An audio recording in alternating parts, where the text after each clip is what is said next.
जब से आए बच्चे बड़े नाराज हैं, बच्चे बहुत नाराज है, स्कूल जाने वाले बच्चे, क्योंकि कोई कर्फ्यू लगाने की नौबत नहीं पड़ी, जरूरत नहीं पड़ी, उनको छुट्टी नहीं मिल रही, काफी बच्चे परेशान हैं।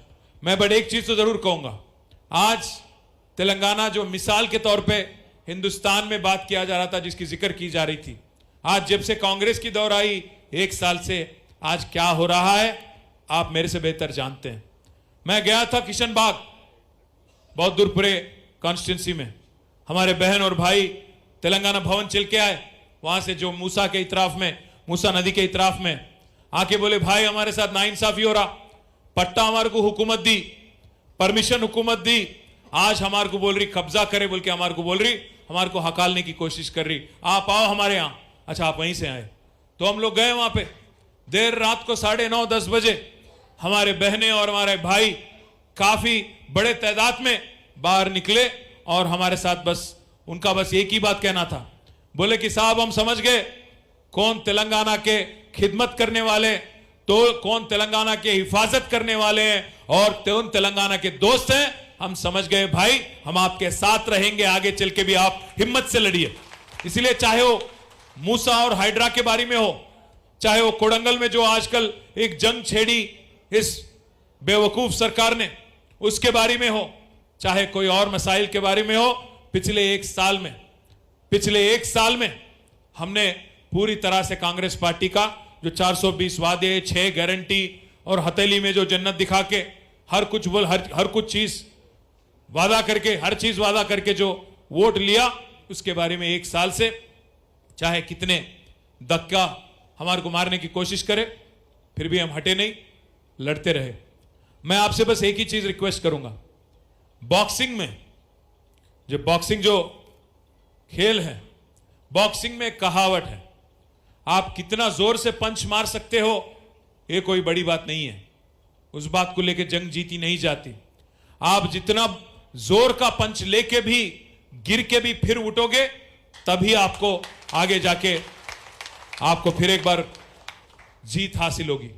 तो मैं बस इतना ही कहूंगा आपसे, पिछले 1 साल में काफी कुछ हुआ हमारे साथ।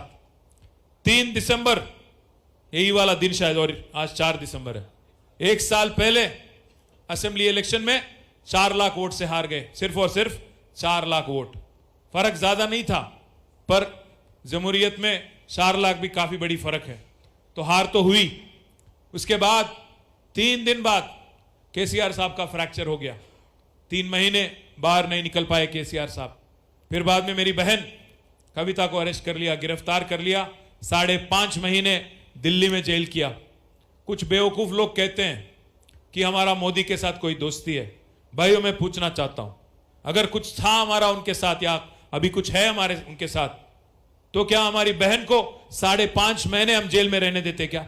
आप सोचिए 1 मिनट के लिए। और एक और चीज भी मैं पूछना चाहता हूं आपसे, 9.5 साल में जब से मोदी आए, 10 साल 11 साल में एक कांग्रेस लीडर को भी रखे क्या अंदर 5.5 महीना? आप एक बार सोचिएगा, कोई एक लीडर मुझे दिखाइए आप। रेवंत रेड्डी जैसे बदमाश को भी जो बख्श दिए, उसको भी छोड़ दिए, जो रंगे हाथ पकड़ा गया 50 लाख रुपए के साथ, वो भी आज बाहर घूम रहा है।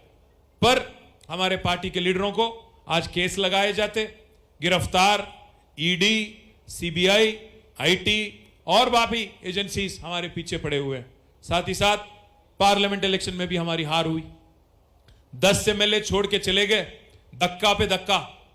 पर जितना भी हम पंच खाए, जितना भी जोर से बीजेपी पंच करी, जितना भी जोर से कांग्रेस पंच करी, आज 1 साल बाद यहां पे हम लोग खड़े हैं, जंग के लिए, आपके लिए जंग लड़ेंगे और कांग्रेस को नहीं छोड़ेंगे, बीजेपी को भी नहीं छोड़ेंगे।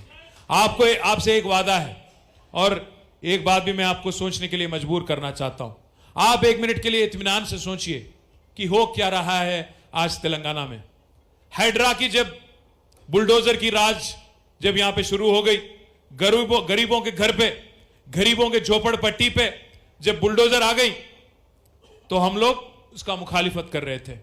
पर कौन उसकी सपोर्ट कर रहे थे, कौन उसकी रेवंत रेड्डी की ताउन कर रहे थे? बीजेपी के एमपी रघुनंदन, बीजेपी के एमपी अरविंद और बीजेपी के बाकी मिनिस्टर बंडी संजय रेवंत रेड्डी के तरफदारी में लगे। अब एक अजब प्रेम की गजब कहानी चल रही यहां पे, अजब प्रेम की गजब कहानी चल रही तेलंगाना में। आप देखिए 1 मिनट, आप सोचिए 1 मिनट। राहुल गांधी, राहुल बाबा बेचारे वो ज्यादा जानते नहीं है, जो भी आए जहां भी आए कुछ लिख दिए उनके लिए, बस वो पढ़ के निकल जाते। उन्होंने लीडर नहीं है, रीडर है, पढ़ के निकल जाते। बेचारे आए थे तेलंगाना में भी, कुछ भी बोल के निकल गए। पर आज उनके पीठ पीछे क्या हो रहा है, 1 मिनट के लिए आप सोचिए। राहुल बाबा दिल्ली में तकरीर देते, क्या बोलते उन्होंने? अदानी चोर है, अदानी फ्रॉड है बोल के राहुल बाबा चीखते चिल्लाते गला फाड़ फाड़ के बोलने लगते वहां पे। पर यहां पे रेवंत रेड्डी क्या कर रहे? वही अदानी जिसको राहुल चोर बोलते, राहुल फ्रॉड बोलते, उसके गले पड़ते इन्हों, नहीं नहीं अदानी फ्रॉड नहीं है, हमारे फ्रेंड है बोल के उनको गले लगा लेते। राहुल बाबा ऊपर दिल्ली में बोलते रहते चौकीदार चोर है। रेवंत बाबा क्या कर रहे हैं यहां पे? नहीं नहीं नहीं, चौकीदार चोर नहीं है, चौकीदार हमारे बड़े भाई है। राहुल बाबा ऊपर वहां दिल्ली में बोलते गुजरात मॉडल बेकार है, सब गोलमाल है। रेवंत बाबा क्या बोल रहे हैं यहां पे? नहीं नहीं, गुजरात मॉडल शानदार है, मेरे को भी वही रास्ते पे चलना है। आप देखिएगा 1 मिनट, राहुल बाबा चीखते चिल्लाते काफी हैं।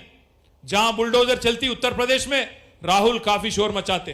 पर यहां कहीं को नहीं आ रहे, बहुत दूरपुरा, यहां कहीं को नहीं आ रहे। हमारे हैदराबाद में जहां आज बुलडोजर की राज